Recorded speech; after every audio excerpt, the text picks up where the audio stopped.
start recording here, and welcome everybody to another episode of BIYF Marketing, here with just myself and Stan Way, sales coach extraordinaire.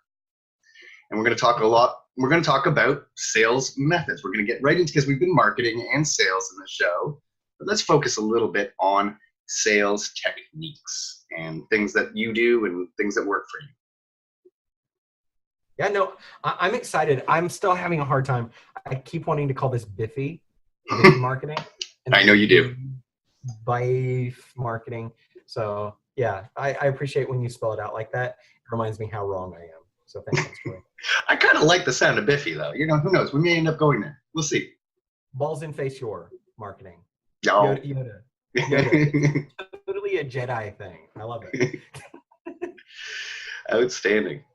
So we're gonna talk about sales, right? So one of the things I know that you're a master of is personalized video. That was one thing that I kind of wanted to pick your brain a bit about, because I know you do that on a regular basis. I picked up some skills from you. Like I now, when I get on a call, you know, I mean, I always would kind of like dig in if I had a call with someone, see what I could find out about them. I think it's important to kind of know your audience, get a sense of what their likes and so on. I look at their business. I look at their, now in our case, it's pixels and there's a lot of online data that is relevant to how I might serve them.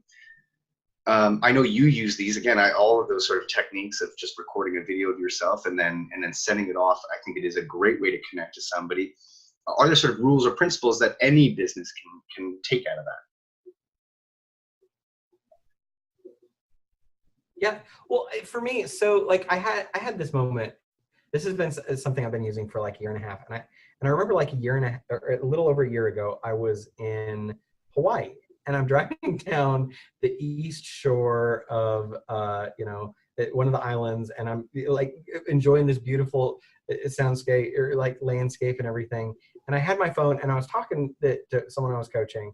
I got off the phone, and I was like, oh man, and I need to update someone. And I'd been doing a little bit of personalized video, but I was like, I'm totally going to do this. So as I'm driving along this beautiful highway and, you know, just enjoying the beautiful Pacific Ocean and everything around me, I shot a quick video and I was like, hey, I'm here in the car. You know, I'm here in Hawaii, blah, blah, blah, blah, you know, and I sent it off. And literally within a couple hours, I closed a sale from that. And I'd been doing it a little bit before. It was that moment, literally sitting, you know, I think I was at McDonald's in Hawaii, you know, just me and my rental car eating my Hawaiian Big Mac. But I thought, why don't I do this more? And so, yeah, I mean, you obviously, you know, we're good friends, Julian. So, you know, like if you text me or something, I just make a 30-second video and send it over to you on iMessage. And I do that because foundationally, you know, for sales, any business, anyone in any business can make a 30-second video, and it builds that relationship of trust. And that's the thing. People buy things and work with people they know, like, and trust. And so, like, even this weekend, I got tagged Saturday or Friday evening, because it's Monday while we're recording this. Friday evening, I got tagged in a Facebook group. Someone's like, oh yeah, hire Stan Way. He's an amazing sales coach. And I got tagged, and I was like, crap, and I forgot about it. Well, I remember my son had a dance recital, because we're making my son take ballet and tap, because we want to torture him plus make him artistic. So like he had his first dance recital Saturday morning, and I remembered it. I was like, oh my gosh, I got to send a video back to this guy. So we're in traffic, like right down the street here in Birmingham, Alabama, on 20th Street. And I'm in a red light, and I turned, and everyone in the car, I was like, hey, I need to make a quick video. Is that okay? Everyone's like, okay, cool. I recorded like a 45-second video for this guy. And I said, hey, I'm here with my son. You know, I showed him my son. There's his tap shoes, you know. I said, hey, I know, blah, blah, blah. And I said, if you want to connect, I'm going to, you know, put my scheduling link below right here. You know, and so I send it over, and then I just copied and pasted for my browser, and, you know, my scheduling link.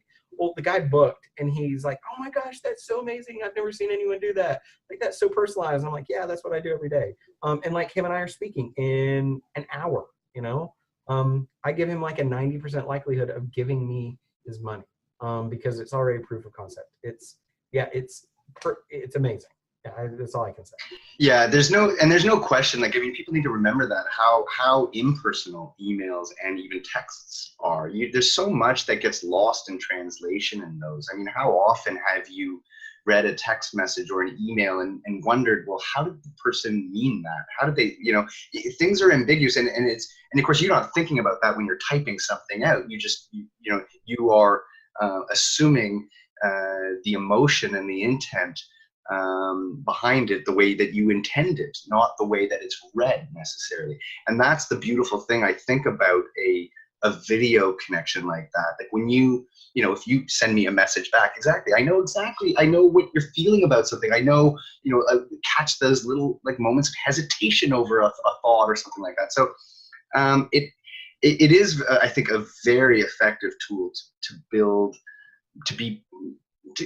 a relationship. And that's exactly as you said, like people want to buy from somebody that they know, trust, and like. And that's, and to me, I think it's such a way to get past that sort of impersonal aspect to email and texting that exists today, that I think disconnects us in a way that's too much.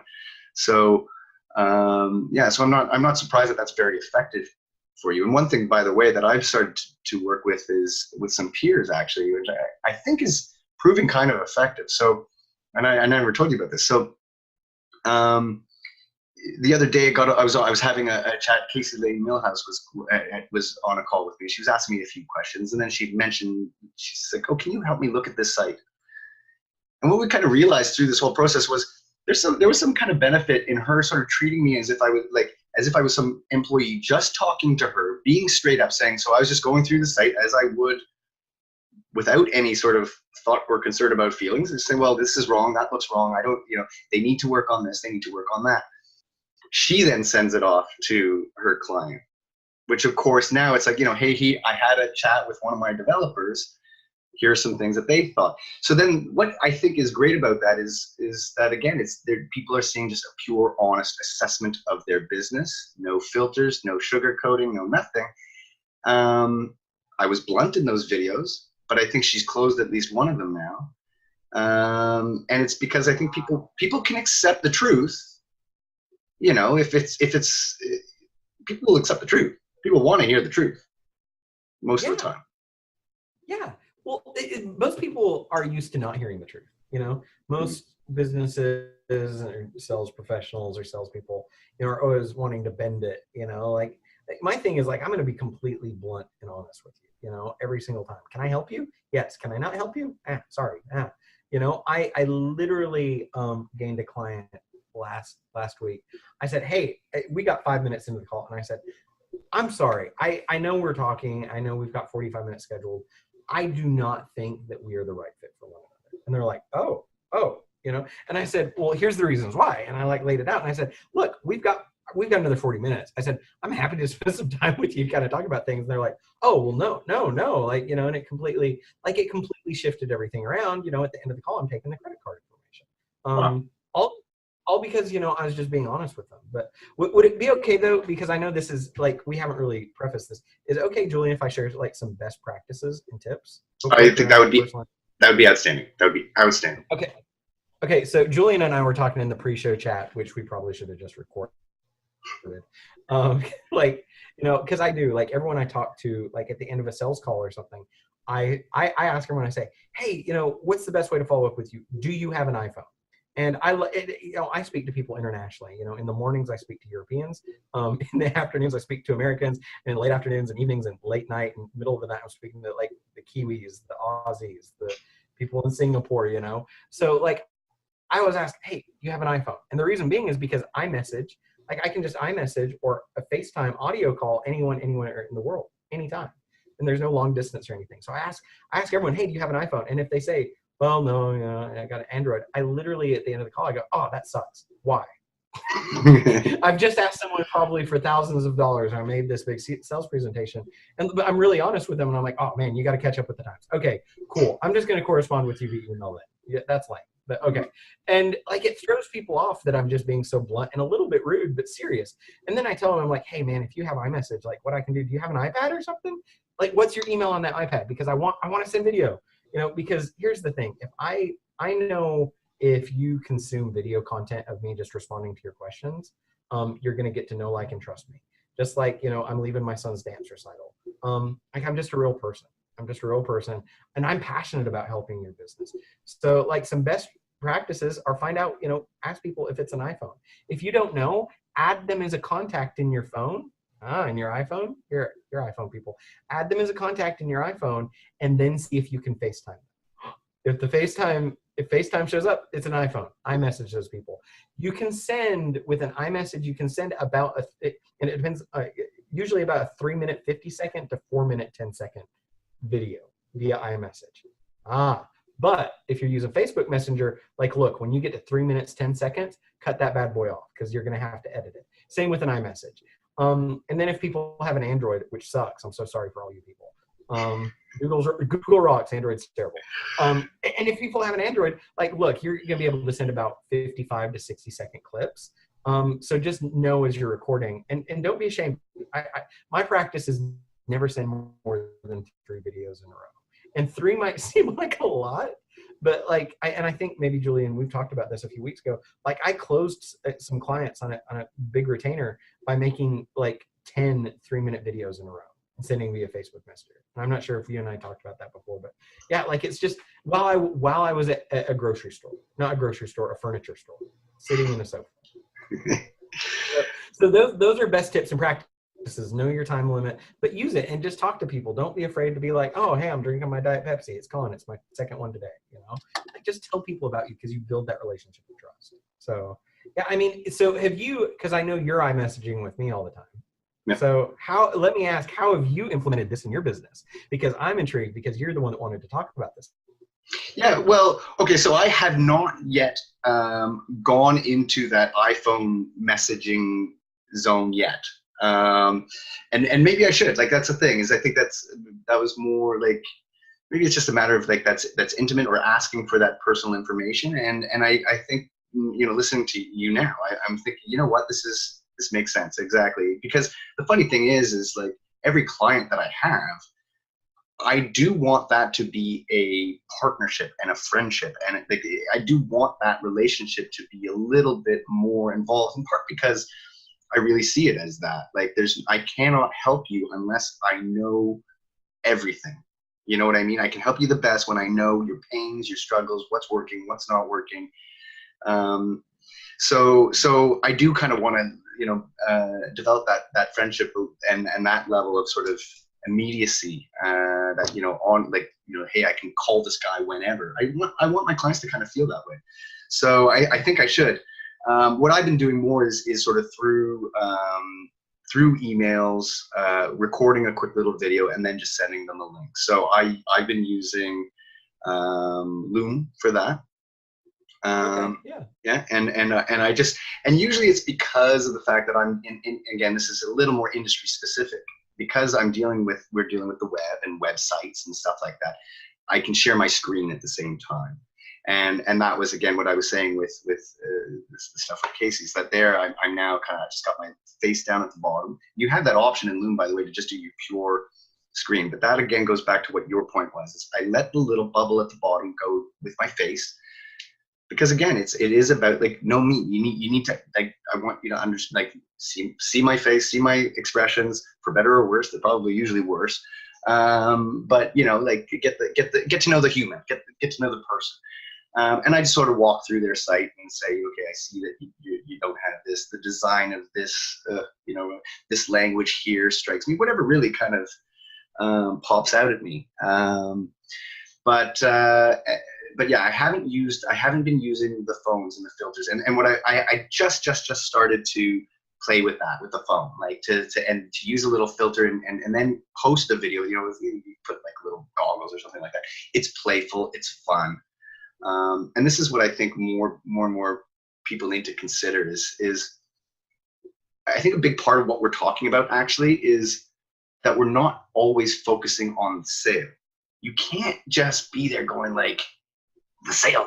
Yeah. People don't want to be like, what we're really talking about is rapport building. It's all the stuff on the side. The sales, the details of a sale are usually fairly small.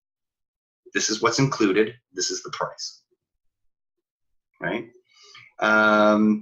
There's a lot more, and very few people like are going to get on a call with you. What is the offer? What's the price? Sold. When does that happen? Right? Yeah. Go ahead. Yeah, no, I mean, so it's so funny because you talk about that using filters. I usually don't use, like, you know, I like, if you're my friend, I'm gonna screw around with Snapchat filter and send you funny videos all the time. But like, so I used a filter a couple weeks ago, and you may have seen it on my Facebook. I posted, I was like in a nighttime scrub phase with cucumbers on my eyes and everything.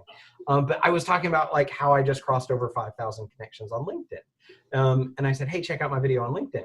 Well, it's so funny.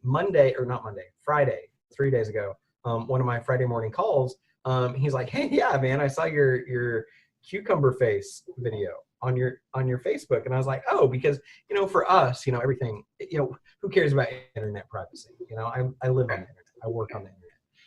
And I was like, oh yeah. And he was like, oh man. And then I went and checked you out on LinkedIn. And like, I read some of your, like, I watched your video and then I read one of your posts on LinkedIn and then I checked out your website and then I listened to a podcast with you. This guy, because he got the calendar notification, he booked a call with me. This was for a coaching program I work with. So no connection to me whatsoever, but he's already consumed about an hour and a half worth of me before he gets on the sales call with me. All because of one goofy little video with a filter. I mean, honestly, stupid looking video with like, you know, cucumbers on my eyes and a nighttime scrub. But guess what? Saturday morning, the dude emails me 7:30 a.m. He says, hey, Stan, I definitely think I'm interested, want to get rocking and rolling. So from bed, I text him, I email back and I say, hey man, about to get the kids up. Can I call you at, you know, like 45 minutes later? I get my kids up, we're hanging out with the kids. Kids are eating their, you know, breakfast stuff and, you know, we connect and the guy, you know, literally gave me, you know, almost $10,000, you know, all from a stupid video.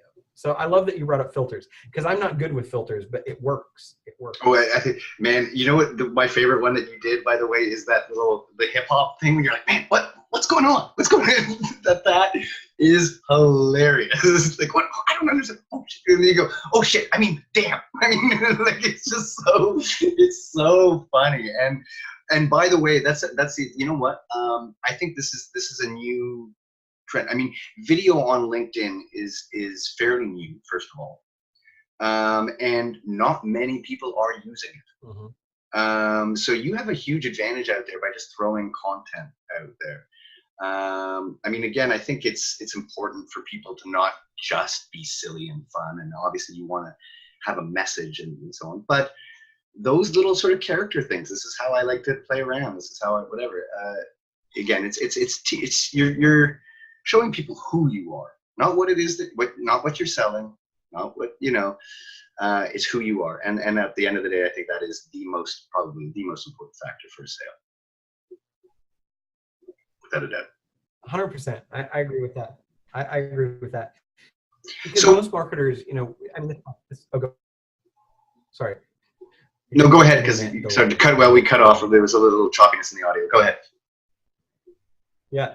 So, you know, that's the funny thing is that most marketers are really bad at marketing themselves.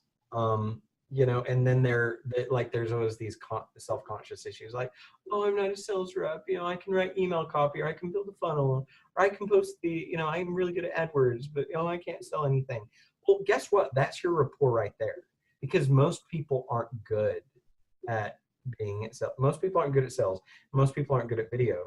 So if you're just your lame self in a video, guess what? People are going to know, like, and trust you. They're going to love you. You know, I've got an old friend I reconnected with last week. And so she sent me, because I sent her a couple videos. So she tries to send me videos and she's just a mess all over the place. But it endears me to my friend. And she said, how do you make videos? And I said 5 hours of my day every day are probably recorded and uploaded somewhere for coaching purposes.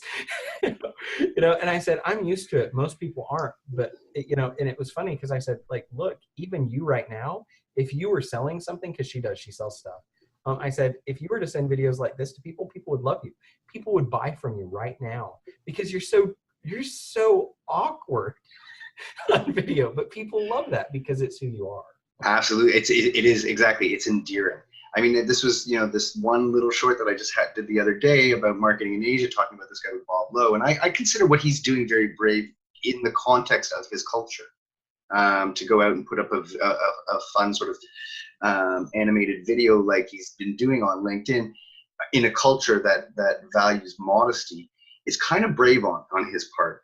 But at the same time, I think the potential gain is much better. But same thing, you know, he was very sort of self-conscious about the fact that, you know, his English is broken, and that he can't, you know, that so his goal has been, well, I'm just going to video record 15 seconds. Well, one, good, actually, that's quick. You know, you've got one little quick point. It's you're done and it's up there. So that's actually a great strategy. But the point being really more that he sat down with me and we had a full 30-minute talk in his broken English. Awesome. And I thought he was, and I think he was very, I think a lot of people, we've actually had a lot of great responses. People, they found the information very useful and informative. They're very interested in that market because it's a close market. And I think he conveyed a lot of information that was useful to people. So the things that you think people will be, you know, will judge you for are probably, you know, your fears are probably not well placed in that sense. They're not. Your fears are not necessarily fully rational in terms of what you think people are going to judge you for.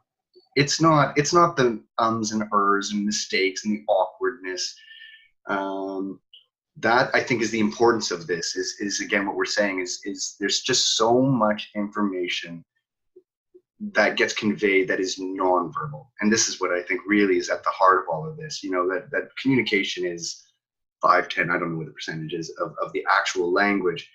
We emote all kinds of things that we're not even, and then we pick up on things that we're not even necessarily conscious of, but are major factors. So you are communicating all kinds of things, and you know, I encourage people to you know, pull up their bootstraps, get past the awkwardness or the uncomfortableness or the self-consciousness of it all, and just dive in. But maybe we should also start talking about some other ways to build connections with people. All right. Yeah. I mean, so for me, it all goes back to building that relationship of trust, you know, and you know, in our day and age, there are just so many ways to connect with people, you know, like if there's a potential client, like a big potential client I want to work with, guess what? I'm going to find them on LinkedIn. I'm going to see what they're tweeting about. I'm going to see what tweets they like. I'm going to see who they are following, what influencers they're following. There was a client, gosh, what is it? This year is going by so quickly. There's a client I picked up because I saw that they like a specific person. And I'm trying to be really generic here because I don't want everyone to go and steal all my magic. But, you know, I saw that they follow a specific influencer in an industry, and they tweeted, said they're excited about this person's book coming out. Well, guess what? I knew they probably already had that book on Amazon pre-order. I got their office address, sent them the book on the day it was released, with a little note it said, hey, just a fan of yours, would love to work with you. I know that you wanted this book. I saw it on Twitter. That's all it said. Boom, Amazon gift. Next day, I follow up with you know, one of these edible arrangement kind of things. I said, you know, which I can leave a longer, because Amazon, you're really limited, you know. but you know, with edible arrangement, you know, I could send a little bit longer thing. I said, hey, I would love to come in and do some coaching for you and your team, or maybe have a long-term agreement, you know. Well, guess what? What did I spend? 80, 90 bucks or something, you know? Okay, cool. You know, so far in the last 3 months, you know, we've seen $30,000 in gross revenue from that, you know. It's connecting with people there, you know, see what people like online. You know, I'm not telling you to go out and buy gifts for everyone, because that, like, obviously your business needs to be at a certain level of income to be able to do that. But there's so many little things you can do, you know, to reach out to influencers.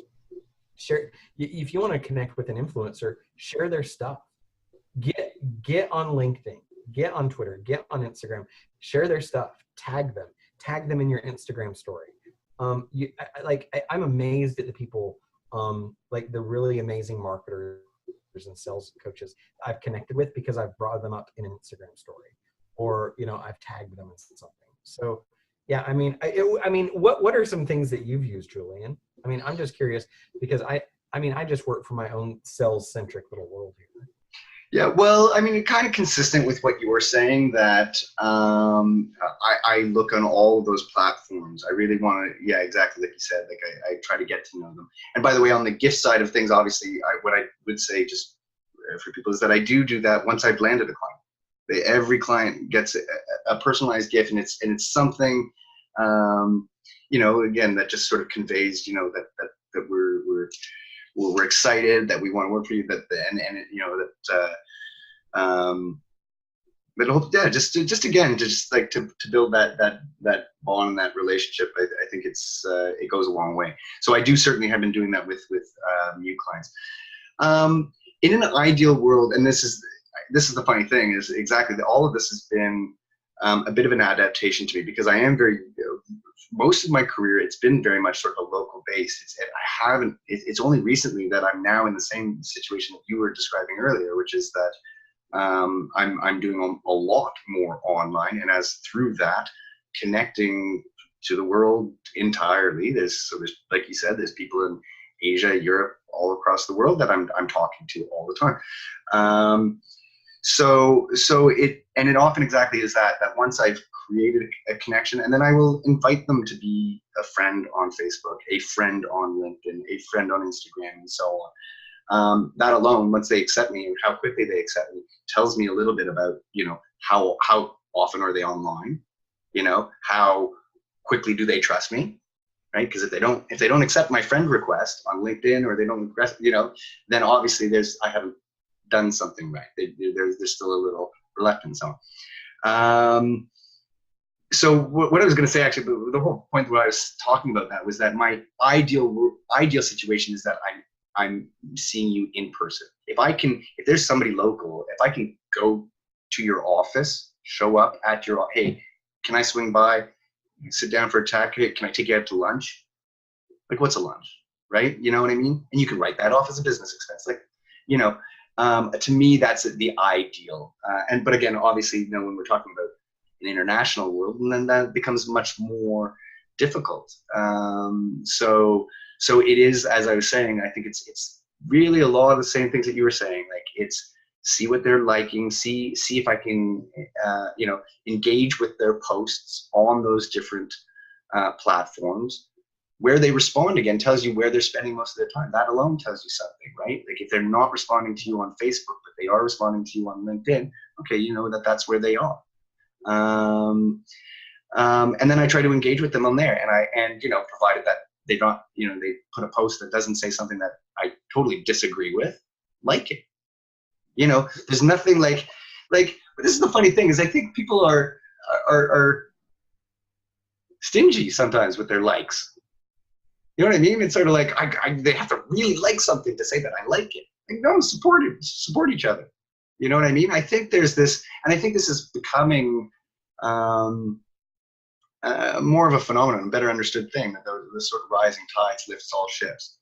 As long as as long as you got a video or a post or a message and so on, and it doesn't strike me as something that I simply cannot agree with, like it, comment on it, get engaged with it. So that's I'm trying to think of anything else that I do in terms of building rapport.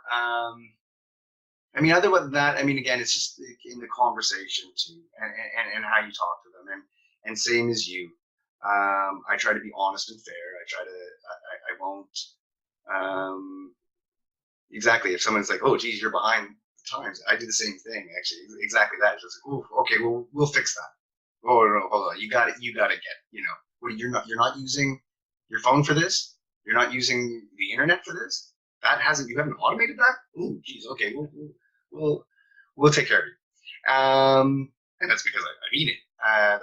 That's really my goal, is to sort of bring all of my customers up to date. Really, I think that's the job of the times, is, to me, at least I feel, is sort of bringing businesses out of that industrial age mentality into an information age mentality, where everything is online. This is where we connect. This is the new world. and to make those processes automated so that you can spend your time on the things that matter, which is in a way what we're talking about. What matters is the relationships. You can't get stuff done with people you don't have a relationship with. Right. It doesn't matter, and this is the thing people don't understand. It doesn't matter how great your product or service is.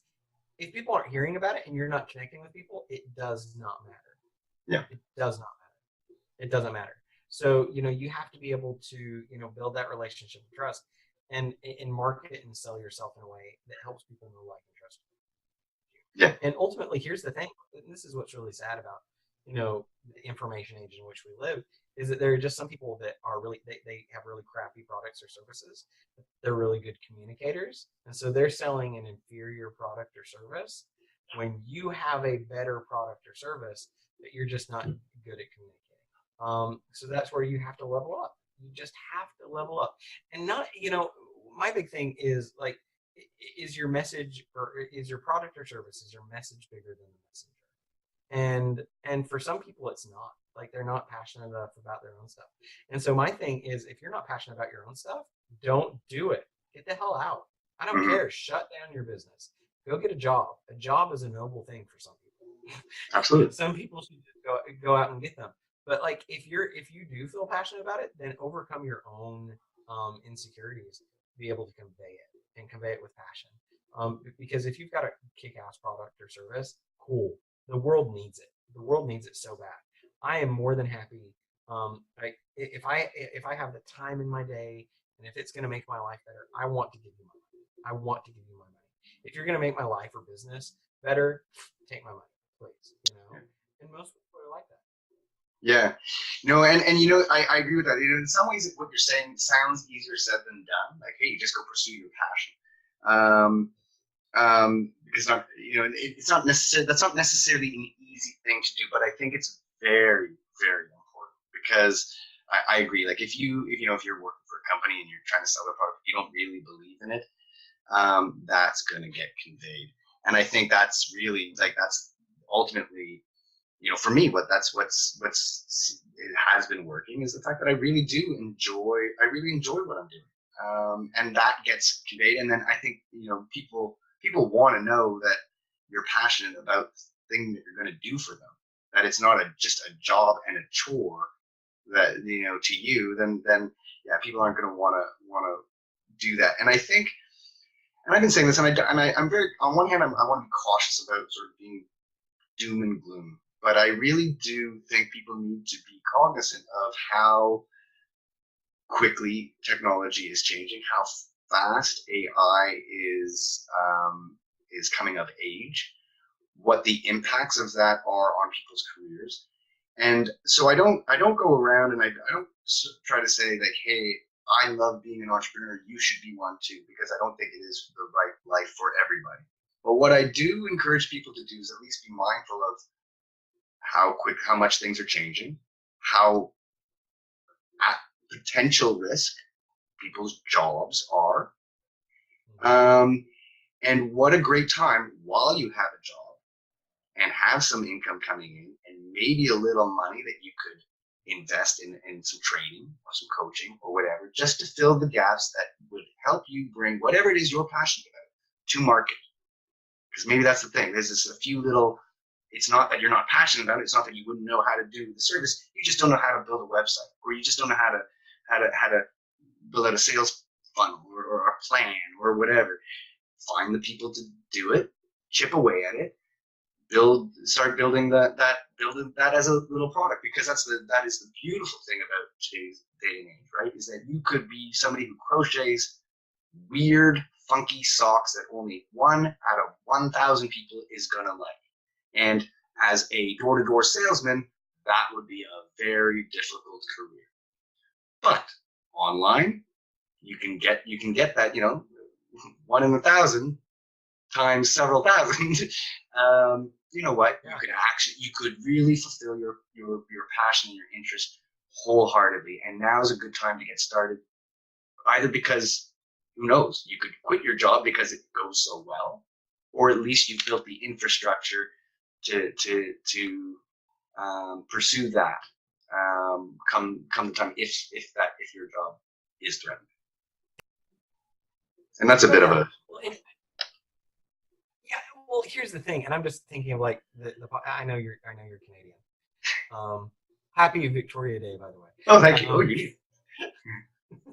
But like you just give that 1 in 1,000. So like you say 1 in 1,000, your product's only good for 1 in 1,000.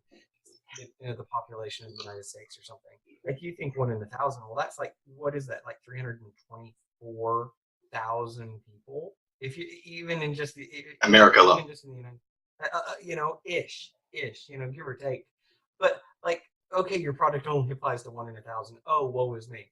No, just your customer base in the United States could be that much. And with the information and technology, the products and services that you and I both promote, like that's the thing. Like it's easy to target those people. It's easy to sell that.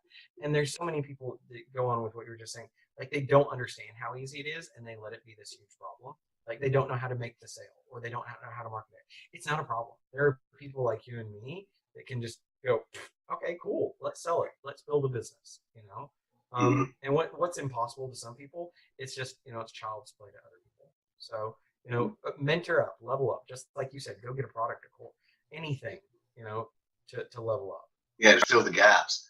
The other thing that I think people don't need to appreciate about this, and we're is that what I've certainly found with my business was, at the very beginning, like I said, so I was much more working in a local market when I was employed, started my company, and then started to go out online.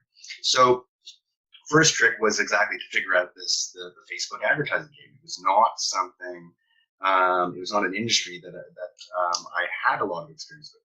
So of course, up front, I'm spending advertising dollars on Facebook. There's all back and I'm building up that audience. What I think people need to understand is that, because this was at least my experience, and I think it's been the experience of a lot of people, is that there is a momentum. There's sort of a swelling that happens a little over time. You do that often enough, and you do all the other things that you and I are talking about, where you like. Here's an important thing about all that, like. You're advertising out there. When people like you, when people engage with your stuff, engage with them. See the people who are paying attention to you too. And through that, over time, what I found is that you can almost start to, I've been able to actually reduce my ad spend tremendously, because there's all of a sudden, it led to all of this organic swell. And all of a sudden now, the other week, a whole bunch of people ended up meeting on LinkedIn. Like I just all of a sudden had this big surge of there was one point I actually have a screen capture I posted. My LinkedIn views of my profile went up 1,000% on purely organic effort. And it was really more just because a bunch of people were like, hey, let's go do this. And they were doing their own thing. Each person was sort of doing their own independent thing, but we were liking, following, and so on. And our audience is basically, we were common enough that our audience was common enough, and that I think we all got a big boost from it. So people need to also, I think, be mindful of that the more you do this online, the more you even threw a video up online of you just talking to somebody, showing your expertise, as long as that person's comfortable with you putting it online, you don't know where things come from. Yeah, no. I mean, the content we create today is going to go on forever, and that's the power, for better or for worse. All the teenagers out there sending inappropriate pictures, hey, that's going to live forever. But, for your business, it's the exact same thing. All the good, wonderful content you create now, it's around forever, and it's always going to keep a consistent, just like you said, swell of leads coming into your business. That's right. That's right. And I always wonder, I do sometimes wonder though, what am I going to do when 20 years from now, one little thing that I said, this is going to happen, like what I just said right now, like, you're going to lose your jobs. And then of course everybody's like, watch, the economy's going to explode, and they're like, I was wrong, and so so be it. We're wrong. You know what I mean? I think this goes back to what we were saying earlier. Trust that your audience is a lot more forgiving of the little details. I think is really sort of one of the messages of this to me is it's not where you fumbled, it's not where you're awkward, it's not about, it's do you you know, are you sincere? And you know, what is the people are interested in content, I think, is what I'm discovering, right? Otherwise people wouldn't be watching our show. It's not like this is high production quality, right? They're here for the content. Hopefully. Yeah, the highest. Well, I think, Eddie, because you're adorable, Stan. I think that's really why people are coming to our show. You're just so adorable. Thanks. You are too. Well, it's the guys with beards. It's guys with beards. So. I don't know. You just look much more huggable than I think. You just got that teddy bear feel. I think people look at me and think, oh, if I hug them, I'm going to crush them. Right. Well, you do have a lot. You look like a hipster lumberjack, which I think we all do, right? Like a hipster lumberjack. Everyone wants it. Like everyone. I mean, I want to do business with a hipster lumberjack. So.